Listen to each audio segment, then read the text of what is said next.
Greeting, lords and ladies. My name is Anna from DGG Studios. Great to be back here, everyone. So today, guys, I wanted to make a quick guide on some basic Roll20 stuff. As you can see, I have a game pre-made here, which I'm actually going to go ahead and do. We're going to forget that. I'm going to make a new one, just for example purposes today. So this is how you want to make a game. If you want to run your own, I'm starting a new one-shot world with some friends. So this is going to be the main one, but I just want to make another one to start explaining stuff. So without further ado, here we go. So we're going to create a new game. I also apologize if I'm slower. I'm down an arm right now. But yeah, so you're going to name whatever you're going to name. In this case, we're going to name it Example. There we go. Example. There we go. And you can optional choose a character sheet. I suggest doing this beforehand because it makes it a lot easier. You go here, and then because we're doing D&D 5e, Roll20 provides a bunch, including D&D 5e for Roll20, and you get to preview it here. Personally, this is my preferred one. This is one I started with, and I think it just makes everything very easy. You can also look in here and just do 5e, and you can see Adventures in Middle Earth, community contributed, and this is a weird one. And here's all the other ones as well. There's the Heroes and Dragons one, which is, jeez. But of all those, I say go with this one. This one's very simple. There's another one that's pretty close to this, the Scrolls one. That's pretty basic. Same with the Shaped one. These are all pretty simple to understand. But I'm going to be using the 5e Roll20 because I learned this one. Okay, and we're good. You can add a tag if you want this to be public. If not, you don't really need to. So I'm ready to create game. So immediately we're in, and I am a Plus member, which is the $5 a month subscription. You do not need a subscription to play.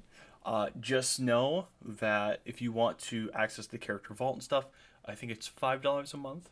So it's not horrible. I think it's worth it for me at least. So I pay the $5 a month. There's also like a yearly one where it's like $20, something like that. But yeah. All right. So playing, begin, choose games. You can say when you want to do that. Next game and stuff. There's a bunch of stuff there.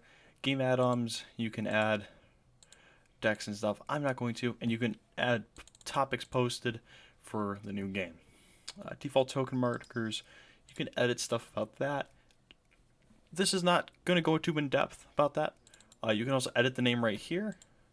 And you can add a picture right there. So we're not going to screw with any of that. But we're going to go into the settings. So you're going to go to game settings. So allow public access to this game. We're saying no because this is never going to be used actually. Game background image is the same thing as top. Allow players to import their own characters. This is using the character vault and stuff, which will be in the next video. We will talk about that. But I always click yes to give that. Game default settings, you can edit all this stuff. We're not going to. Compendium settings, sheet template. This is where you can go and change it. Let's say I screwed up and let's say I hit the 3.5 one. We don't want that. So I can go back in and then find 5e by Roll20.